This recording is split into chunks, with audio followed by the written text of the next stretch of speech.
Hi friends, welcome to news pocket. ప్రస్తుతం బీహార్ ఎలక్షన్లలో RJD ఒక కీలకమైన ప్రకటన చేసింది. అదేమిటంటే తాము గనక బీహార్లో అధికారంలోకి వస్తే ఖచ్చితంగా వక్ఫ్ చట్టాన్ని మళ్ళీ తిరిగి తీసుకువస్తాము. కేంద్రం ఏదైతే అమెండ్మెంట్స్ చేసిందో వాటన్నిటినీ మళ్ళీ గతంలో ఏ విధంగా అయితే చట్టం ఉందో అదే విధంగా తిరిగి తీసుకువచ్చేందుకు ప్రయత్నాలు చేస్తామని ఆర్జేడీ హామీ ఇచ్చింది. అది కూడా ముస్లింలందరితో కలిసి ఏర్పాటు చేసిన సభలో ఇటువంటి హామీని గుప్పించింది. ప్రస్తుతానికైతే ఇప్పుడు అమిత్ షా దీనిపై ఒక స్పష్టమైన ప్రకటన చేశారు. చివరి బీజేపీ ఎంపీ పార్లమెంట్లో ఉన్నంత వరకు మేము వక్ఫ్ చట్టాన్ని తిరిగి తీసుకురావడానికి ఎట్టి పరిస్థితుల్లో అంగీకరించబోము.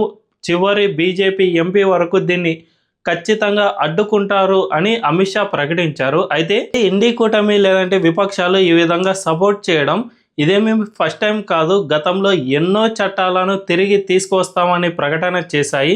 ఆర్టికల్ 370ని మళ్ళీ కశ్మీర్లో పునరుద్ధరిస్తామని నేషనల్ కాన్ఫరెన్స్ పార్టీతో సహా కాంగ్రెస్ అన్ని రాజకీయ పార్టీలు ఈ ప్రకటనను గతంలో చేశాయి. అంతేకాకుండా రామ మందిరాన్ని వ్యతిరేకించాయి. దీంతోపాటు గతంలో తీసుకువచ్చిన సిఏఏ చట్టాన్ని మళ్ళీ మేము క్యాన్సిల్ చేస్తామని ప్రకటన చేశారు. అంతేకాకుండా కేంద్ర ప్రభుత్వం దాదాపు 10 ఏళ్ల సమయం తర్వాత పుస్తకాలలో నిజమైన ఇండియన్ చరిత్రను పొందుపరిచినా కూడా వాటన్నిటినీ మేము క్యాన్సిల్ చేసాం. మేము కనుక అధికారంలోకి వస్తే కనుక ఖచ్చితంగా పాత రోజులను మళ్ళీ తీసుకువస్తామని కాంగ్రెస్తో పాటు ఇండి కూటమి పార్టీలు అన్నీ కూడా స్పష్టమైన ప్రకటన చేస్తూ ఉన్నాయి. అయితే నిజానికి ఈ పార్టీలన్నీ ఈ చట్టాలను ఎందుకు తిరగదోడుతున్నాం అని చెబుతున్నాయంటే జస్ట్ ఒకే ఒక్క రీజన్, అది మైనారిటీ ఓటు బ్యాంకు మాత్రమే. మైనారిటీలు తక్కువ సంఖ్యలో ఉన్నా కూడా వాళ్ళు ఎక్కువగా యూనిటీగా ఉంటారు. కానీ హిందువుల్లో ఆ యూనిటీ కొరవడుతోంది. హిందువులు ఇండియాలో మెజారిటీలుగా ఉన్నా కూడా వాళ్ళ కోసం పోరాడే పార్టీ 1-2 మినహా ఏ పార్టీలు కూడా మన దేశంలో కనిపించవు. ఎలక్షన్ కమిషన్ దగ్గర కొన్ని వందలాది పార్టీలు రిజిస్టర్ అయినప్పటికీ కూడా జస్ట్ 1-2 పార్టీలు మాత్రమే వేళ్లపై లెక్కించవచ్చు మన హిందువుల కోసం పోరాడే పార్టీలను.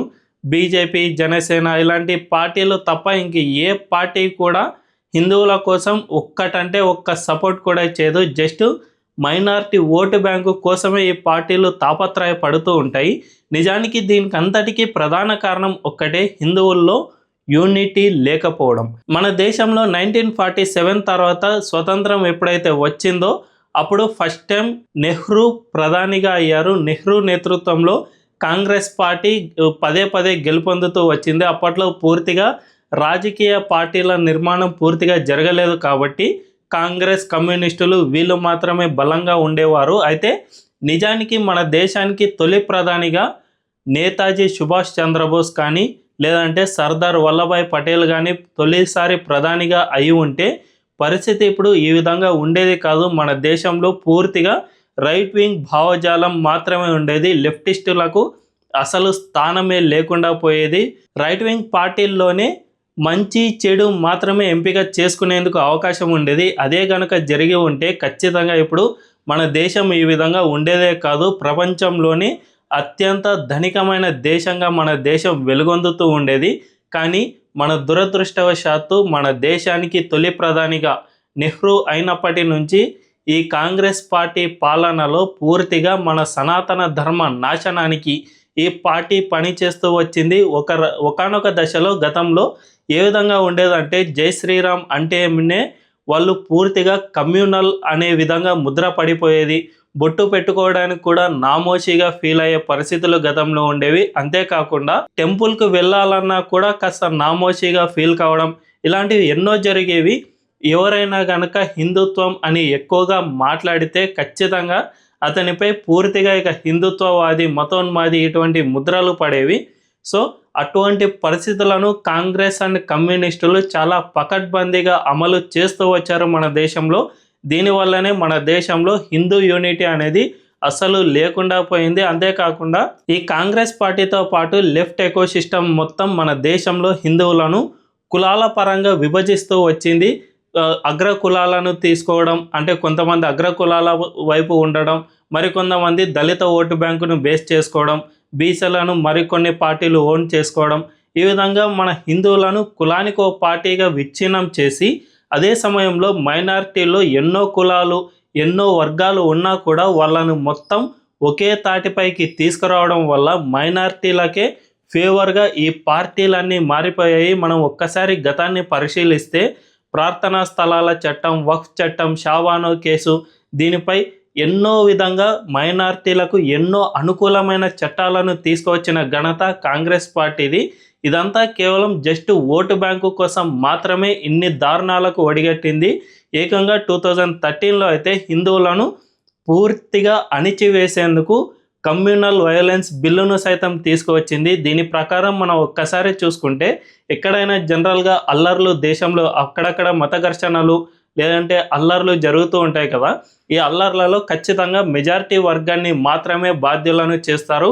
అండ్ అవతలి వ్యక్తి మనపై దాడి చేసినా కూడా అవతలి వ్యక్తిని అస్సలు శిక్షించరు. ఫస్ట్ మన దేశంలో మెజారిటీగా ఉన్న హిందువునే తీసుకువెళ్ళి జైల్లో వేస్తారు.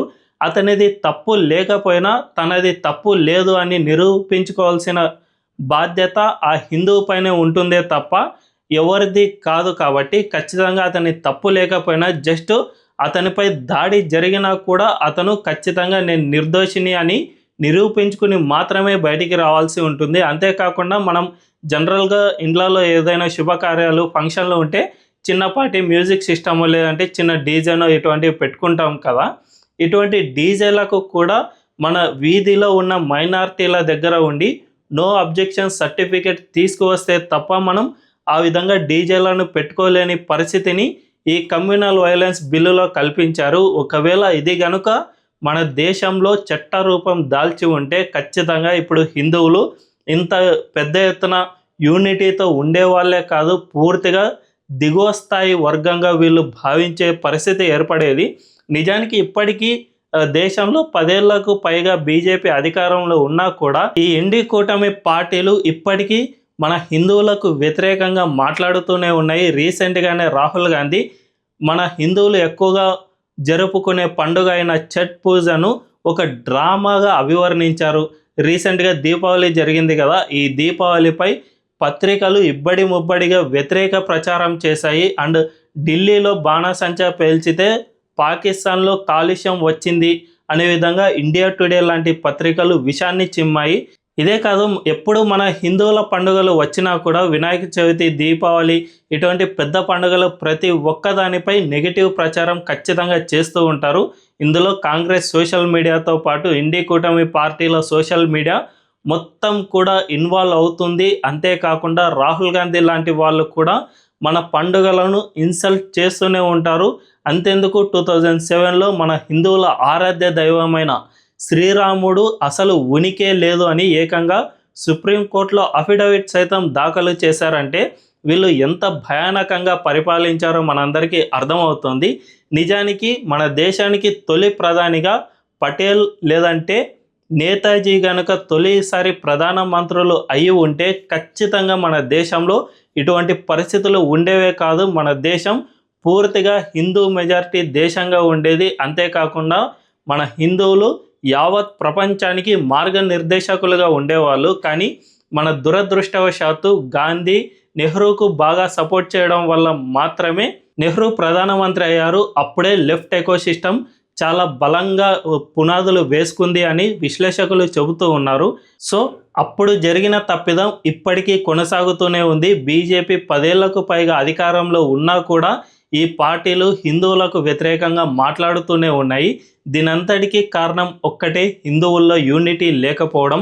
హిందువులు ఎప్పుడైతే యూనిటీగా ఉంటారో అప్పుడు మాత్రమే ఈ ఇండి కూటమి పార్టీలన్నీ కూడా మారుతాయి. వీర్ సావర్కర్ చెప్పినట్లు చొక్కాపై జంధ్యం వేసుకుని మరీ తిరిగే రోజులు దగ్గరలోనే ఉన్నాయి. ఇప్పటికే దేశంలో హిందూ యూనిటీ అనేది చాలా ఎక్కువగానే ఉంది, కానీ ఇది మరింత చాలా ఎక్కువ కావాల్సిన అవసరం ఎంతైనా ఉంది. ఇది త్వరలోనే జరగాలని మనందరం కోరుకుందాం. ఈ వీడియో కనుక మీకు నచ్చినట్లయితే ఖచ్చితంగా మా ఛానల్ను సబ్స్క్రైబ్ చేసుకోండి అండ్ బెల్ ఐకాన్ను క్లిక్ చేయడం అస్సలు మర్చిపోవద్దు. Thank you.